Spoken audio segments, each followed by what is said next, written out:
Welcome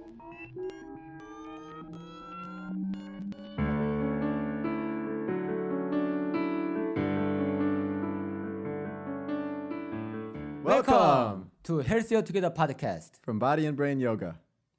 Hello. How are you? Very good. Thank you. How about you? Very good. Back again. Yeah. Yeah, ready to talk. Yes. So we will talk about breathing. Why is breathing so important? We do it automatically all the time. Yeah. Everybody does it. Why do we need to practice something that we do all the time? Right. Yes. What would you say? Yes. I was wondering about lots of things about my life when I was in my 20s. Ah. Yeah. And then my friend came to me and, my friend, don't worry about your future, but you need to learn how to breathe first. He told you that in your 20s? Yes. Should I learn how to breathe? I can breathe.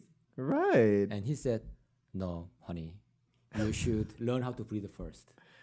You should learn how to breathe. Yeah. He called you honey? No. He's a good friend. So I went to the Body and Brain Yoga Center in Korea Yep. and then learned how to breathe. And it really helped. Absolutely. Yeah. Absolutely.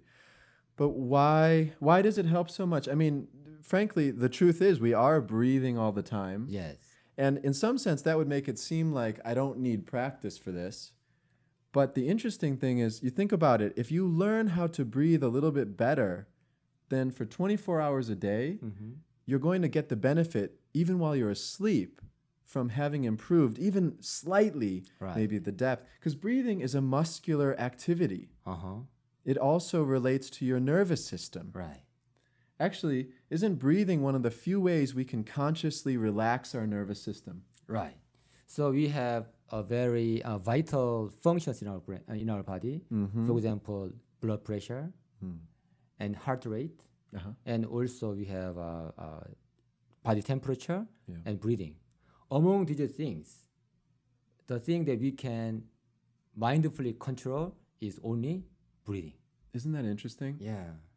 Breathing happens automatically in the brainstem, of course, and that's a good thing, so we don't have to think about breathing all day. But it's the one thing that we can easily change. I mean, some people can learn to lower their heart rate and maybe other things, but breathing, anybody can affect their nervous system. Right. Amazing. Yeah. So these days, lots of people are suffering from their anger issue. Anger issues, sure. When they are angry or when they become anxious, how is your breathing become? Now, yeah, it becomes what? Becomes Short and fast? short, nervous and angry. Stressed. Yeah. We know, At yeah. that time, it is very hard to control your emotions, but you have control over your breathing. And you can take control of your mind and your emotions again Right. by starting to practice breathing. What happens if you don't start to practice breathing? You're upset, and you just try to tell yourself, don't be upset. Don't be upset. Yeah. Stop being anxious. Stop being angry. Yeah. Does it work? It becomes more anxious. Typically, it's a downward spiral, more Right. anxiety. Yes. Yes. It's not easy. So breathing is very powerful for that. Yeah. At that time, you can just relax and try to breathe deeply and slowly. Deeply and slowly. And that deep breathing is a very sophisticated part of the body and brain yoga practice. Right. And I know there's a lot of breathing practices in all yoga.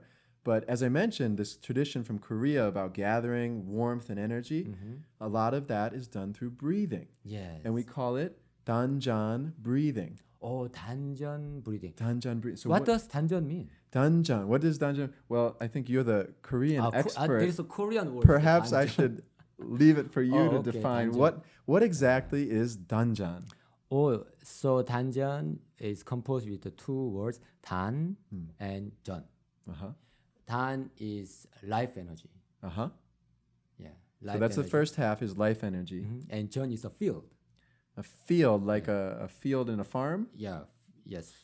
Growing and containing and nurturing field. So Dahn-jon is a field where you grow and nurture the life energy. So you're Dahn-jon. That's where the energy grows and matures and develops. Right. Okay. Dahn-jon is typically located in your lower abdomen, about 2 or 3 inches below your belly button. Okay, so the lower abdomen, typically that's what we're calling the Dahn-jon. Yes. Inside the body. Right. And then from there go inside to your body 2 or 3 inches again. So now when people talk about energy, and this is, as I know, one of the chakras. Right. So in the Indian yoga, they talk a lot about chakras.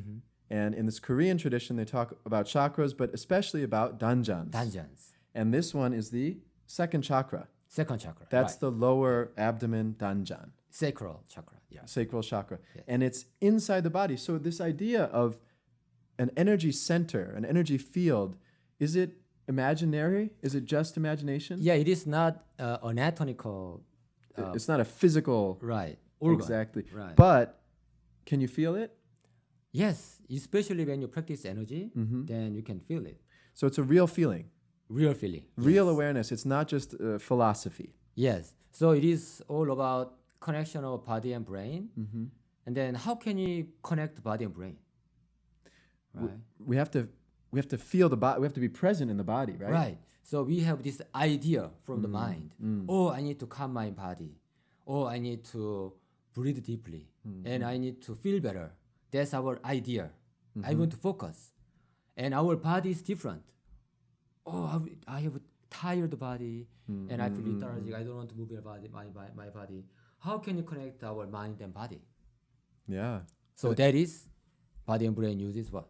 The Dahn-jon breathing and the energy focus, the mind part. Right. So that's why the mind part is really, really important for this body and brain practice. And of course, it's important with any yoga and meditation, Yes. but especially the development of a real sense of energy. What does that mean when we're doing breathing? Well, a lot of people do abdominal breathing. Right. A lot of people know about deep belly breathing.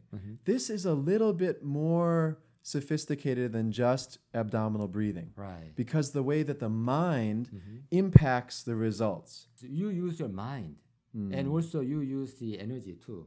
So you really feel that your physical body and also your energy body and also your mind become all one.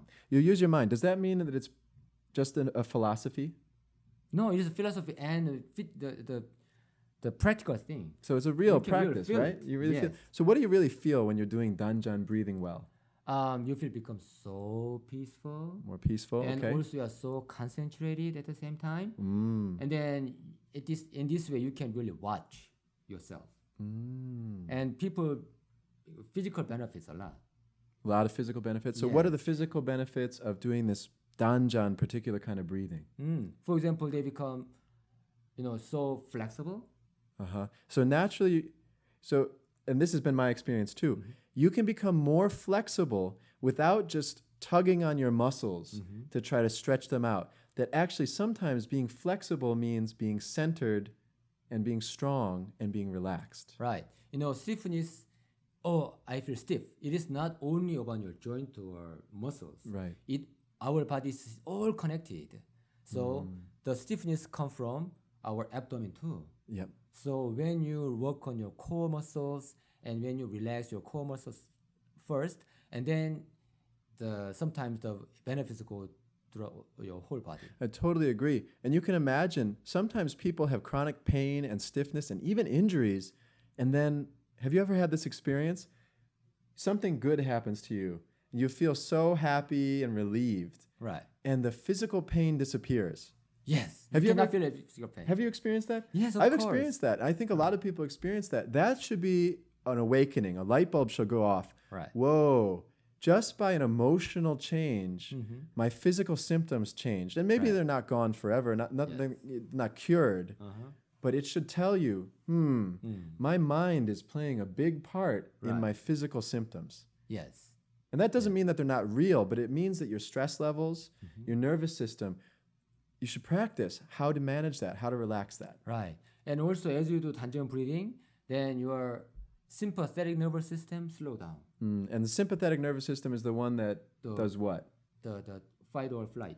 Fight or flight. So you're basically, it's the stress side of the Stress response side, of your yeah. nervous system. And also your parasympathetic nervous system become active. And that's the side that's more Rest, digest, rest and digest. and bond. And bond. Yes. The study shows that when you rest and digest more, then you can bond with other people better.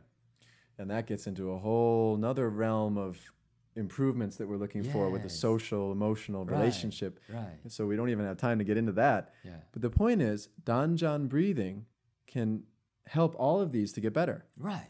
It sounds like a lot, but when you experience the difference, when you can see how your mind and body change, you'll understand that it's just part of our system. Our system works well, other times it doesn't work well. Dahn-jon breathing can be a part of that. Right. And also the location of Dahn-jon is where we have intestines. Very good point. Very good point. So your intestinal condition right. plays a big part in how well you can do Dahn-jon breathing. Yeah, and many people know that our intestines are second brain. Yeah. Like enteric nervous system. The gut brain. Already. Yes. So when you do Dahn-jon breathing, naturally you will have the phenomena of like massaging your intestines with energy. How does that sound? Massage your intestines. To some people, that probably sounds really weird. Yeah, but with energy massage from inside. So naturally your intestines will have movement. Right. So your intestines will be active, and also the enteric nervous system will be relaxed too. Let's give people a quick technique on how to kind of develop more awareness of the inside of their abdomen. So let's do just a little of the moving the abdomen, squeezing. So pull your belly in and push it out gently. Right. You just want to see if you can move, let's say your belly button and the area around it. You want to be able to push and pull it in and out an inch or 2 or 3 inches if you're really able to move it a lot. Maybe for a lot of people in the beginning, it's hard to move it at all. Right. And we're talking about like below your belly button. So try to move that area. How do you breathe? Good point. For this exercise, you want to breathe separately. You don't want to have your breathing stuck to the movement. You want to be able to move your abdomen freely while you breathe comfortably. That's why I'm doing this and I can talk at the same time. That means that there's some separation, there's relaxation in the chest. So you push your belly out. Yeah, push it out too. Pull in. And pull in is very important, especially in the beginning. Because people don't want to push their belly. They want to contract it more. Absolutely. Not make it bigger. I remember when I started this practice, I had such a habit of holding my belly unconsciously, holding it kind of flat. Right. And I mean, I was doing exercise. I wasn't out of shape, but I had never allowed that part of my body to relax deeply. Oh, okay. It was a strange thing. I see. So by extending your belly, that does not mean that you are expanding, like physically making bigger. No, in fact, it can make your belly actually much stronger and healthier to practice a little bit of expansion, because you make those muscles stronger and more flexible, and ultimately it makes your breathing and your core strength better. Okay, then we do like this? Yeah, you can. So it's just right there. So where are your thumbs? They're right on your belly button, right? And then your hands are just below it. And then you just want to pull in and out. And the other thing you can do is, this is really good for your pelvic muscles, your hips, your tailbone area, your first chakra that we say, because you can squeeze your pelvic muscles along with the abdomen, and that will be really good for keeping that area of your body healthier too. Oh, this is great. And it'll probably warm you up. It can help with things, obviously, with your intestines, digestion, stuff like that. It can really help. I did it for 1 or 2 minutes. It becomes, I feel warmer. Yeah, much warmer. So this is a really good one. And this is one of the key components about, again, what is Dahn-jon breathing? Why is it a little different? You need to have good intestinal condition to really do Dahn-jon breathing. So how many times do I do? It's been recommended that you should start with 300 times a day. Times. Yeah. Sounds like a lot, right? Yes. But 300 times is only about 5 minutes. And this is maybe the first time it's a lot of work, but the second or third time you do it, you'll already be in a routine where you can do something else, like you could be, watching TV or something. Yes, right. And you can still do this. So 5 minutes, not much. 300 times a day. Later, work your way up to 1,000 times? 1,000 at least. Wow, at least. That's about 15 minutes. 15 minutes. And again, once you get used to it, you can do this. Some people can do it while they're driving. They don't even have to think about it. If you're a beginner, be a little bit careful. Don't do it while you're in traffic. So isn't it what we do at the Body and Brain Yoga Center before our regular class? Big part of the Body and Brain Yoga practice. Again, you might show up at Body and Brain Yoga and you say, why are we doing these gut exercises? Or why am I tapping the chest? And that's the second thing. To do good Dahn-jon breathing, you have to relax your chest. Yeah. The chest is one of the first places we get stress. Right. Yeah. This is very sensitive to Very stress. sensitive. Very sensitive. what happens if your chest is not relaxed when you try to do abdominal breathing? Then the energy will go up rather than go down. Exactly. It'll get stuck. And this makes sense even if you're not talking about energy. If your chest is tight and you try to do all these core exercises, you feel like you can't breathe.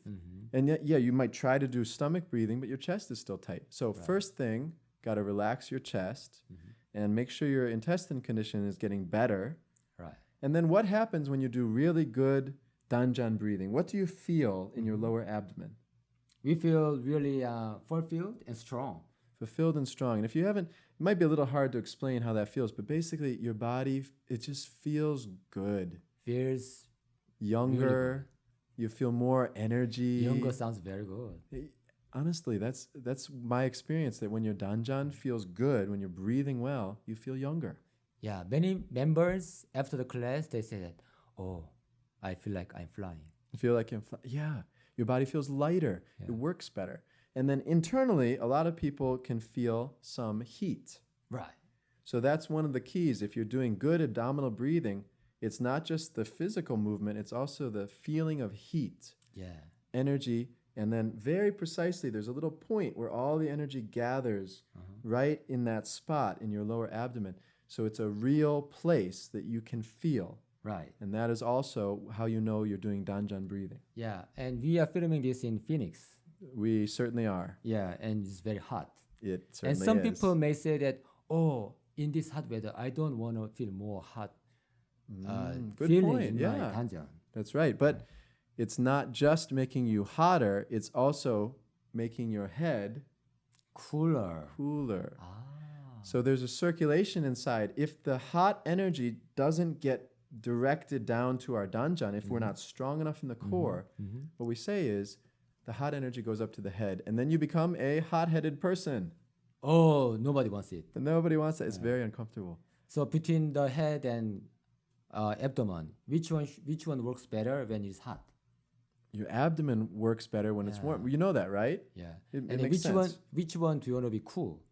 Cool head. You want to keep a cool head. Yes. So intuitively we know this, but a lot of people might not realize that you can do something about this. Yeah. You can make your head cooler. You can make your abdomen. You really can, and you can feel it.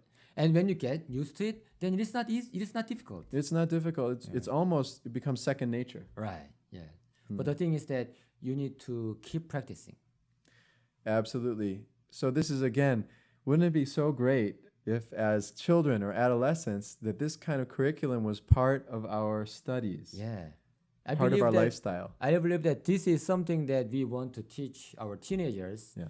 You know, this is not less important than mathematics or physics and chemistry. Personally, I think it's far more important to learn how to manage this mind and body well than it is to memorize anyone, even very important lessons. Right. But this is what we're doing everything with. Yes. So, yeah, obviously, mind and body, very important. The thing is that you should breathe well and breathe slowly and deeply. Yeah, so practice Dahn-jon breathing, and of course, visit a Body and Brain Center for more expert guidance and more techniques and experience. Right. When you do it together, and together with the guidance from the expert, then it makes huge difference. Yeah. Thank you so much for tuning in. We really appreciate it. Don't forget to like and subscribe. Don't miss any videos. And be sure to comment. Yes. Let us know what you think about our video. Yeah. Any questions or topics for next time as well. Yeah. All right. Thank you so much. Yes. Thank you. We'll see you next time. See you next time. Bye-bye. Bye-bye.